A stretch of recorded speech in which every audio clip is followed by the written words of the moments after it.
नोटबंदी से काले धन और नकली नोटों का कुछ नहीं बिगड़ा, लेकिन कैशलेस इकोनॉमी बनाने की बात अब तब होती रहती है। आइए देखते हैं कैशलेस इकोनॉमी बनाने की दावे का क्या हुआ। क्या देश के लिए हम कुछ सोच सकते हैं? और इसलिए हमारा सपना है डिजिटल इंडिया।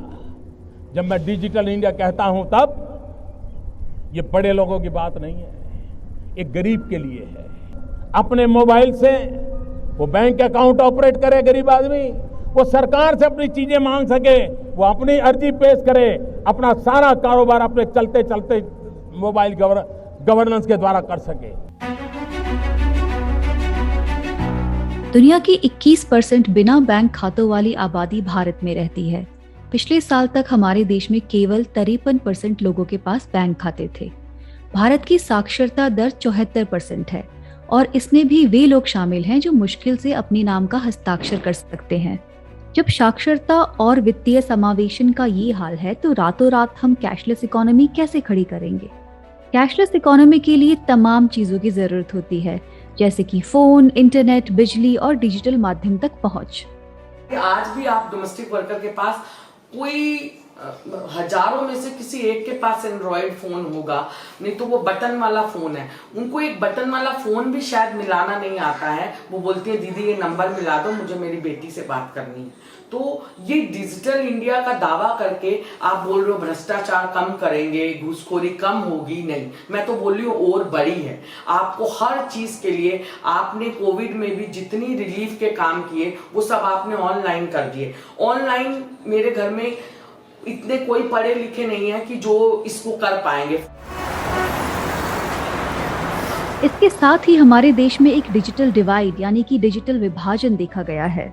कोरोना महामारी ने इस विभाजन के सबूत हमारी आंखों के सामने ला दिए जब हमने स्कूली बच्चों को इंटरनेट के लिए पेड़ों और पहाड़ों पर चढ़ते देखा।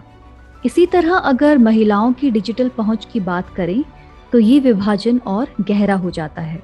एक और याद रखने की बात है कि हमारे देश की 81% आबादी अनौपचारिक क्षेत्र यानी कि असंगठित क्षेत्र में काम करती है और अनौपचारिक क्षेत्र पूरी तरह नकदी यानी कि कैश के लेन देन पर टिका है। आज अर्थव्यवस्था में कैश की मात्रा बहुत अधिक है। 28 मई 2021 तक 29.63 लाख करोड़ रुपए कैश प्रचलन में था। 2016 में इसकी संख्या 16.4 लाख करोड़ थी। आप देख ही सकते हैं कि इस तरह अचानक कैश बंद कर देने से कैश कम नहीं हो जाता, बल्कि कैश की मांग बढ़ जाती है।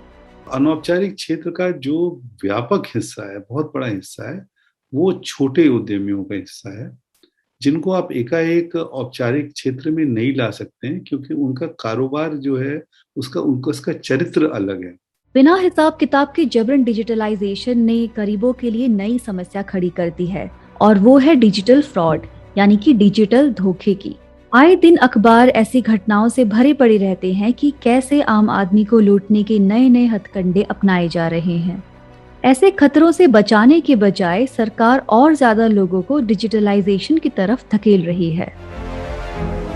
आखिरी सवाल, क्या मोबाइल लेन देन में वृद्धि हुई है? तत्काल भुगतान प्रणाली यानी कि IMPS में पहले की तुलना में नोटबंदी के बाद तेजी से वृद्धि देखी गई है, लेकिन पूरे लेन देन के प्रतिशत के रूप में मोबाइल लेन देन काफी हद तक उसी तरह बढ़ रहा है जैसे वो नोटबंदी के पहले था। ना गायब हुआ काला धन, ना गया भ्रष्टाचार और ना ही बनी कैशलेस इकोनॉमी। 5 साल गुजर चुके हैं और अर्थव्यवस्था के बदतर हालात हैं। बेरोजगारी आसमान छू रही है। अब समय है नोटबंदी के हमले को समझने का, ताकि हम फिर से बेवकूफ न बन जाएं।